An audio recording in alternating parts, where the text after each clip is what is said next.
Have you ever met someone online and they seemed great on paper? Maybe you even talked to them, but then you met them in person and they were nothing like what you first met? We're going to talk more about that. Welcome to another episode of The Good, Bad, and Ugly of Business. I am your host, Catryn Becker. And in this podcast, we talk to all sorts of different successful people because we want to learn what they have learned to make them so successful. Because behind every successful person is a mountain of failures and mistakes because we're human and that happens. But you can actually learn more from those mistakes and failures than you can from anything that you've learned from success.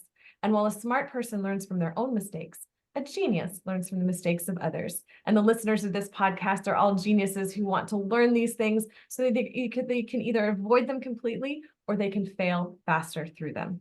My guest today is the founder and managing partner of Ideas-Led Growth. His name is Christopher J. Fox, and he is Christopher G. Fox, excuse me. Gee, I bet you get yes. that happen all the time with Michael J. Fox. But he's here today to help us understand how to communicate our message in a way that is clear and succinct so that how you look on paper is how you look in person. So Christopher G. Fox, welcome to the show. Yeah, Catryn, I'm so happy to be here. Thank you for having me. I'm so happy to have you here as well. And I love your LinkedIn, by the way, first and foremost. So Thank you. everyone click in the show notes, his LinkedIn profile is there. He's got some really pithy and has self-described salty content that he's really just taking a look at some of the things that we all think, but he's actually saying it. So it was great to read that content and then to meet him, and it matches up. And that's what you do for your clients, right? No, that is. I'm a huge believer in consistency, and the best way to drive consistency is through authenticity. Because the more you have to fake it, the harder it is to make it up as you go along. What if you just go out there and be who you are, say what you think, and do it in a way that's clear and compelling and connects with other people? And hey, that works pretty well. What a novel concept. Just be yourself. Yeah, I mean, it sounds like that cliche advice, and then all of a sudden you realize, well, if it's so obvious, why are all these people not doing it? I know. It's like when we say common sense, and I'm like, common sense is so not common. Yeah, I don't know. I don't know what that is. If you go by the average common sense, you're not going to get very far. No, you're absolutely not. But so you are the founder of Ideas-Led Growth, and you used to have another name. You recently went through a rebrand. So kind of walk us through the previous company and the rebranding process, because that kind of feels like starting over, which can be daunting and overwhelming and all of the things, but you must have had good reason for it. Yeah, so my previous company was called Syncresis. And Syncresis, it's a name that I came up with all the way back in 2007. I thought, well, this would be the perfect name for a company. Why, you're asking? Do you know what that word is? Well, no, it's an extremely obscure word. You see the video behind me. I'm a very bookish kind of person. And I named the company Syncresis because it's a word used in ancient Greek that essentially means the ability to reconcile opposite perspectives in a political Oh, situation. oh, And I it's a love that. great idea, but who knows what that is? It doesn't really Mm. resonate in a way that makes sense to a lot of people. By the way, it was also hard to pronounce. So I was helping people pronounce it, helping people spell it if I say it out loud. I lived with that name for a really long time because I did not want to walk away from the brand equity that I had built. I did not want to walk away from a name that represents something that I really believe in. Hmm. But as I looked more and more at the kinds of work that I do, which I'll get to in a second, I realized that what we're really offering, it's more than just helping people bring conflicting perspectives together. It's really working with companies to help them tap into their most fundamental thinking around innovation and change and using that as the mechanism for what they communicate and how they grow as a business. Hmm. And what's a really clear three-word phrase for what that is? Ideas-led growth. And I thought of it literally in the car at a stoplight. I was like, you know, what I'm really doing is ideas-led growth. I should register that domain. Here's the thought process. I should register that domain name just in case. Like maybe I'll write a book called that, or who knows what I'll do with it, but I better grab it just in case.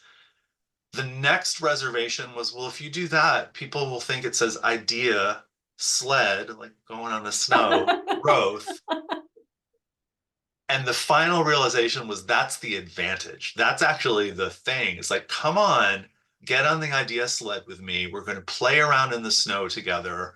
We'll skate across these icy wastelands and we'll find ways to carry forward your growth in a way that's fast and fun and maybe sometimes a little dangerous. You might like bruise yourself, cut your Yeah. face, but it's still an exciting and fun process. And the name was such a better statement for what I'm really doing with clients in this whole process of helping them do all the kinds of things that you'll hear about, like going back to LinkedIn.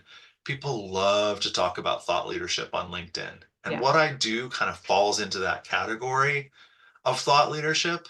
The problem is that most of the rhetoric around thought leadership, there's no thinking, and there's no leading. So Mm. what is it? Like it's just jibber jabber, Yeah. essentially. It's Um, just parroting information back. where I really wanted to go to this point of no, I work with companies of all sorts of sizes. So some of my clients are extremely large companies. My industry of focus is financial services. So, I'm working with global banks, global investment managers that talk about trillions of dollars, just casual conversation, trillions this, trillions that.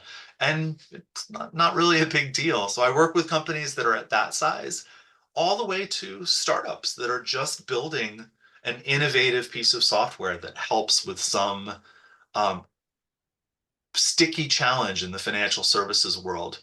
But the thing that all of those clients have in common is that they are financial innovators. Whatever they're doing, they're trying to bring an innovation to the world because it represents an idea for better, how to do something better, how to give more access to financial services and products to people that don't have access to them, how to streamline investments in a way that takes out costs and makes them um, yield higher returns.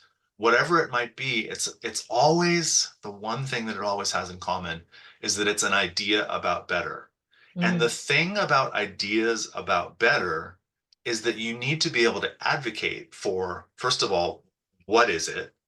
Second of all, why is it better? And third of all, how are you proposing to get people there? Yeah. And Well, that's the communication aspect. And that's why that's true thought leadership because it's using thinking to lead people, and where you're leading them is to something better.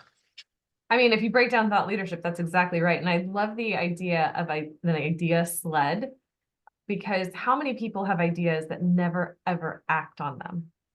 So, Yeah. even just trudging through the snow, like at least that would be progress, but like to have a sled and have that kind of, speed of implementation is really a wonderful, wonderful visual on that. Yeah. And Instead of being frozen in place. exactly, exactly, because that's what so many people do. So I love that you took that initiative to, even though it was something you loved dearly, and once you described, the meaning of the word, I can see why. It's a great word, and it's something that we don't have enough of in society, of being able to hold on to these opposing ideas and For have sure. that balance within us. So that's really great. But the question that's really coming to mind for me is you have a PhD. So I should have really introduced you as Dr. Christopher D. Fox, um, Not that formal. in French literature from Johns Hopkins. So financial services, why that industry as your area of focus? Yeah, I guess that the simplest and most direct answer to that is in the same way that trying to understand a particular country and culture through the perspective of its literature. And not only that, I was like even more specialized than what it says on all of my credentials, which is that my focus was on 19th century novel and intersections between literature and science Oh, how in fascinating. the 19th century. So the point of that is that Is that that's like like a Marie Curie time frame? Yeah, exactly. Okay. Pasteur and Marie Curie and all of those kinds of things. Like the invention of the science that we believe in now really did happen in the mid 19th century. And that significantly influenced the literary world as well in very surprising ways. But what that has to do with financial services on the surface, absolutely nothing. In reality, there are so many different complex layers and dynamics between all of these different aspects of literary production, scientific knowledge. What does it mean to know something and to tell a story Mm, in like the biggest philosophical picture? There's so many layers to that, and there are also so many layers to the financial ecosystem. You have individual investors, you have investment managers, you have service providers, you have regulators. You're like, it just continues to go all these different layers. And the real shortest answer to that is I love complexity. And what I mhm. love about complexity is pulling it apart and putting it back out there in a way like, hey, ta-da, this incredibly complex thing, if you look at it from the right angle, is extremely simple. And here's the simplicity of it. Yeah. No, I can Peace relate out. to that a lot. I have a background in engineering. I was worked in engineering for 20 years. So, and when I transitioned into, hosting this podcast and what I do now with my clients, and they're like, I don't understand the connective tissue, but it's very similar in understanding, like, I call it being a solution creator. I want to come back and, break away the complexity and all of the things that are fluff and not important and break it down to its simplest point. So I can relate to that 100%. Okay. So circling back to the name change, how was that received, and what sort of, mental and emotional sort of blockages did you have to overcome? Once you even made the idea and like, okay, like, was there still moments where you're like, whoa, what am I doing? Is this the right choice? Yeah, so I definitely, beyond the aha moment at the stoplight, I realized I needed to think it through. So that's where I relied much more on the practical side of my personality than the creative side. It's like, okay, if I think I'm going to do this, what does it look like? Well, it looks like building a new website. It looks like creating a new logo and a visual identity. It looks like eventually, at some point, I have to tell the world that I've done it. My existing clients need to know that this new name exists. My prospective future clients, all the messaging has to happen about that. So I broke it down into a very clear action plan. Like these are the steps that I need to take. This is what I need to build around it. I pre-introduced the concept in Mm. a newsletter. I do a newsletter and I send it out to my list of subscribers 4 times a month. So I pre-introduced it by changing the name and adding some of the visual branding slowly into the newsletter. So people started to get used to seeing it. Oh, wow. Yeah. And then on one particular day, I sent out the message like, I'm doing, and what I did is I told my existing clients within the next month, you're going to see the following things happening. And one of those points was the cutover from the Syncresis website to ideas led growth, the cutover of my LinkedIn profile to stop referring to Syncresis and start referring to ideas led growth, the formal announcement on LinkedIn, which is the primary place where I spend time in any kind of social media, saying, Syncresis is dead, long live Syncresis. Like here's the new version of it. Um, so that was really my approach is once I had the creative brainstorm moment, breaking it down into a very systematic plan for how I'm going to do all these transitions. And then the other thing I did, if there's anyone listening to this that's thinking of doing a rebrand, there's all sorts of things you can do structurally. And I figured out all of the ways so that I didn't have to set up a new LLC. Mm, Instead, I set it up. I'm doing business as mm. ideas led growth. Even though I pronounced Syncresis dead, Syncresis really does still exist. That's the Yeah. name on all the business counts. Syncresis is the owner of ideas led growth. I don't have to rewrite any of my client contracts. I figured out there's a way that you sort of maneuver to make sure that the new name exists, and I tried to minimize as much of the disruption as possible. Mm. That's such a smart way to think it through and break through because, I mean, humans just, we don't love change. Change is No, it's scary. true. Yeah. Well, what's next? And so such a smart idea to slowly introduce to it, get them used to it. And what have the results been? I mean, have they commented on it, or is it just kind of, hey, we're having this name change, business as usual, no change to their end, or have there been any Yeah. hiccups along the way? No, there haven't been any particular hiccups. People have been really open to it, really excited about it. It actually had an unexpected benefit of when I communicated it out to my email list of current and recent contacts. Some recent contacts, which included business development efforts that had, just kind of gone quiet.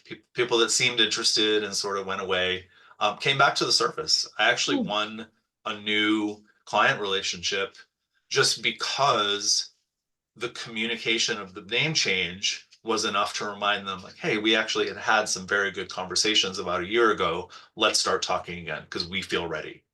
Oh, what an unexpected but So yeah, wonderful. that was an unexpected benefit. A lot of positive goodwill. Like, we love it. People love the name. People love the bright, the sled logo is red. So it's like a big bright red sled that makes you happy and makes you smile when you see it. So there was all that kind of goodwill benefit from it. A couple little glitches here and there. I set it up so that I could do the email address transition. And you can still email me at either address and they all go to the same place. But there were a couple of like really, really low level hiccups, like emails coming from my new address were hitting some spam filters. It was like, Mm, well, wait a minute, this person normally emails you from this address, and now it's that address, and their corporate spam filters caught me at first. So this may be 48 hours of a little just reminding people like, hey, I did send you that email from this other address, and go check and make sure you whitelist me. mm. Really tiny things like that. Nothing major in terms of disruption. Well, that's wonderful to hear because sometimes those tech issues, especially people who don't feel particularly tech savvy, those kind of things can seem ginormous and Yeah, overwhelming and really, really daunting. So it's great that that was kind of a smooth transition. So I mentioned at the beginning that I was going through your LinkedIn and I really enjoyed several of your posts that I read. Not that I enjoy all of them, but there were a few in particular that really stood out to me. And one of them that I wanted to discuss is in relation to one of my favorite movies, and that is Idiocracy. And for those people who aren't familiar with it, the movie Idiocracy supposedly takes place in 2005, and the most average two humans they could find were put into this cryo, and they're supposed to be asleep for a year. And it ends up they wake up 500 years later and the planet is just completely a mess. People are so dumb. And the comment that you made in your post was, is Idiocracy a documentary instead of a satirical film? And it was around the idea of that now people are suggesting that we write at like a third to fifth grade level. As someone who does communications, I'd love to dig deeper into this and this alarming trend because it used to be eighth grade level. It used to be yeah, 10th grade level. And we're just getting, I mean, what's next? Toddlers? right. Baby talk. Yeah.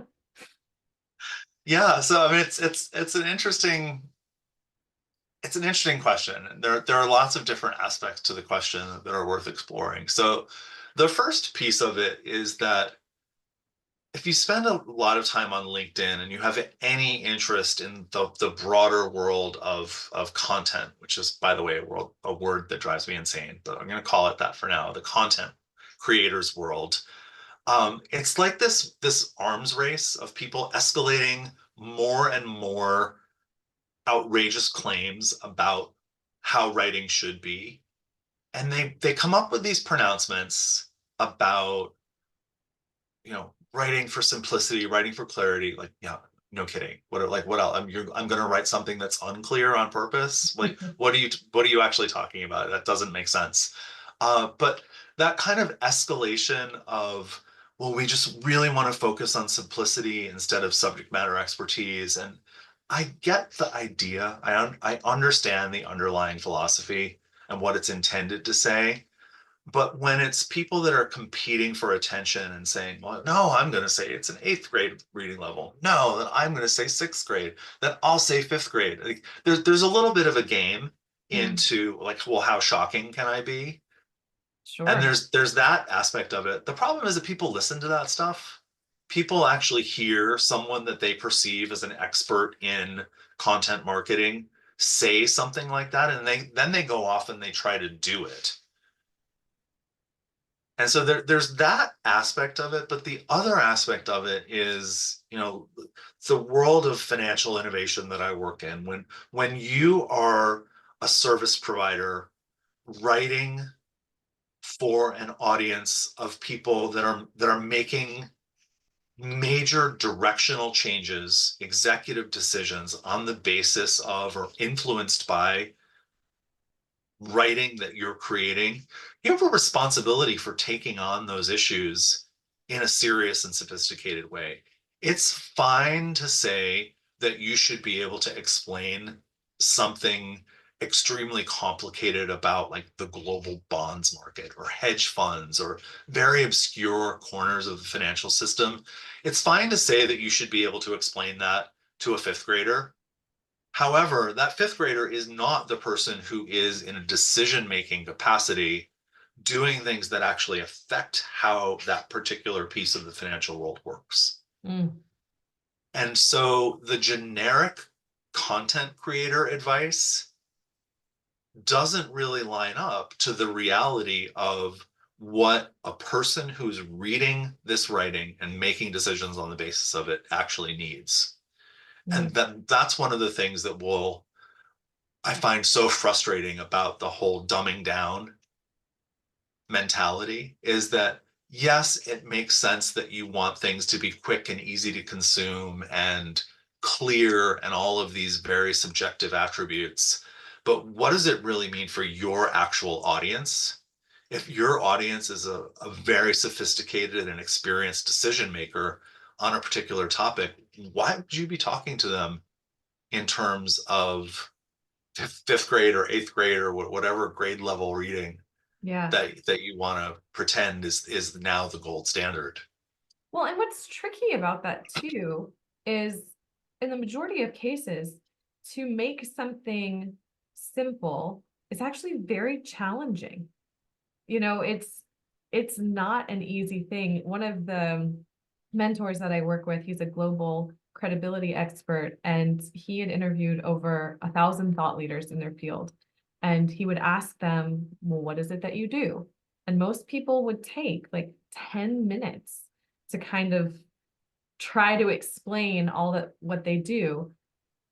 And no one could do it very concisely. They couldn't do it in 10 words or less. Right. So it is something that, and now we're adding in AI and chat GPT. And so people who had not great writing skills to begin with now can just type in a chat GPT and have this, wonderfully written, I'm using air quotes for the audio listeners, wonderfully written article or post or whatever it is. But have we lost our authenticity, to kind of circle back to how we started this? So as a writer, what are your thoughts on chat GPT, and how is that affecting your industry? How is that affecting, the consumers and the decision makers? Yeah, there's so many different layers to that question, and it's a moving target. They'll make between the time that we have this conversation and the time that this episode launches, there will already have been 15 or 20 other major AI pieces of news that change this.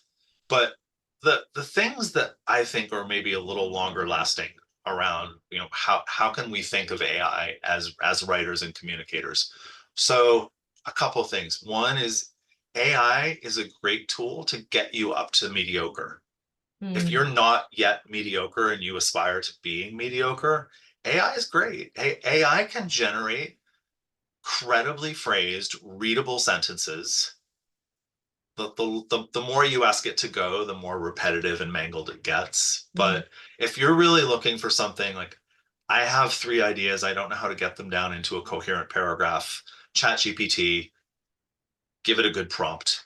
It'll come up with something that's good enough, and that's fine. So there's that element of, yes, it's a really great tool to elevate very low level skills to the level of mediocrity. Sometimes that's not a bad thing. Sometimes it's Yeah. necessary. Sometimes it's helpful if you are um, trying to write in a second language and you just need some like structural and grammatical help. ChatGPT is great for those kinds of things. But the big picture for me around AI is you're asking a generative tool to generate content for you. And it also ties back to my whole issue with the idea of content.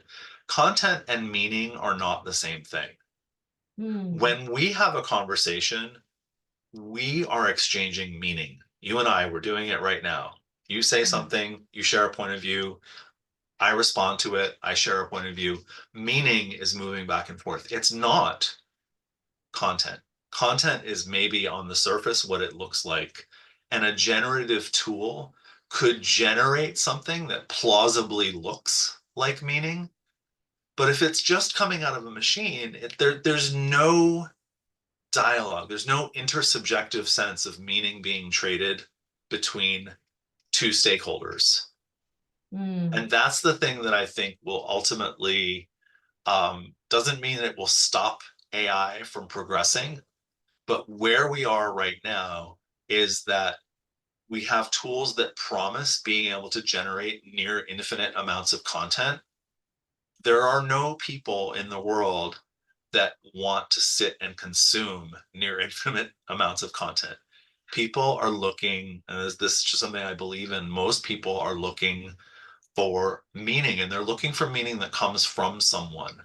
I if I want to read a bunch of things that have been generated by I don't need you to sit there and prompt the AI and generate the content for me. Why wouldn't I just generate it myself? Right. And so my thinking about AI is that as long as you're interested in scenarios where two people are communicating, from one person who has meaning and intention and purpose to another, the AI can be a supportive and helpful tool that helps just generate words or fix words around that, but it can't be a replacement for that in at least anywhere near the current generation of tools that we have. I love that in terms of meaning. I have a similar point of view. I usually talk about it in terms of energy, but I think we mean the same thing, talking about meaning. So I did an experiment on LinkedIn last year where I did some pieces of content that were just chat GPT. Like it didn't have any soul, right? It didn't have any Catryn energy really put into it other than me putting it on there. Versus things where I was speaking from the heart, things that I felt very passionate about and just writing it in my own words, even though I knew it wasn't perfect. The ones that were written from my heart, people responded to. That got the Yeah. most engagement than the stuff that just sounded nice but was just window dressing. It really didn't get into the meat of it. So I found that to be a really interesting thing. And it led me to say, there are some great places where I can utilize Chat GPT and, a host of other AI stuff in the work that I do. But when I'm trying to speak to another person, I have to be a person Yeah. to reach another person.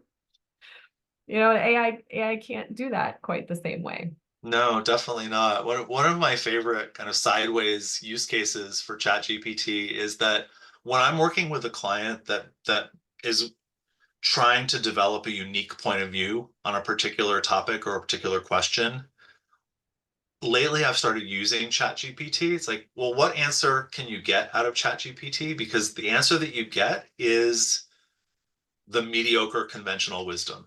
And so I already have evidence to work with my clients to say, well, whatever we do come up with, needs to go beyond this, because this is what a machine that is only generating plausible words based on what other people have already said would come up with on the as an answer to that question. So you, my client, need to be better than that. Oh, And that's I've so been using it great. for that. That's a great use case for like a, here's our watermark. Yeah. Oh, I love that. I love that. Oh my gosh, Christopher, time has just been flying. I have really enjoyed this conversation and getting to meet you. Before we wrap up, please put it in a concise and simple way, because that's what we do, right? Of who are the people that you work with and get the best results for? Yeah. So the people that I work with are most of the time they are financial innovators. So they're people who are using technology to innovate within this broad world of financial services. However, I also do work with other kinds of innovators who are doing things that are innovative in climate technology, in educational technology, health technology. The thing that's in common is that they're using leading edge technology solutions to solve problems that have existed for a long time. Mm, And they're driving to that idea that I was talking about earlier, is that they are driving for better. And so anyone who has an idea for something better in the world also needs to become an advocate for what that betterness actually looks like and how you get there. mm. And those are the people that I work with. If people that are delivering the same vanilla solution to the same vanilla problem, there are lots of marketing solutions for them. There's nothing wrong with that. Sometimes you just need a piece of Kleenex or something like that, and it's fine. Other times you're looking for big, sophisticated challenges and solutions to those challenges, with an innovative point of view. We need to fix something that's never been fixed before in a way that's never been done before. Mm. I And those love are the that. people that benefit from knowing how to figure out and say exactly what that is and then go do it. And then go do it. Speaking of then go do it, how can people reach you? Yeah, so I am available on LinkedIn. If you search for Christopher Fox, you'll find me under Ideas Led Growth. You can also find me at ideasledgrowth.com, which is the overall website. The most important piece of that is that it's the fastest way to get to my newsletter, which people can sign up for. I publish 4 times a month. I alternate between newsletter issues that are about topics in this broad area of communication, insight, authenticity. And then every other week, I do kind of like best of things that I've found that are really exciting in the world. Sometimes they are very much on topic. Sometimes it's like, whoa, I just found this really amazing new album by a new artist, and I think you should listen to it. And here's the thought leadership and innovation angle to what this album is actually doing. Oh, I love that. Well, Christopher, thank you so much for being a guest on here and sharing your wisdom and time with us. I know I took a lot away from this, and I'm going to continue to enjoy consuming your content on LinkedIn, and I will sign up for your newsletter as well.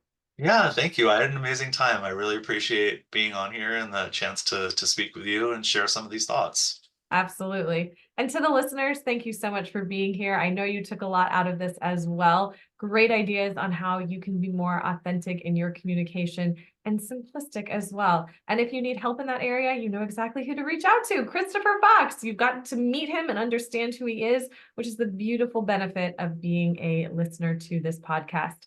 Please make sure to like this episode, rate the podcast if you've not done so yet, and share it with someone else who you think might benefit this, because I know you've got innovators in your network. So make sure that they get a hold of this interview so that they can learn for themselves. Until next time, everyone, take care.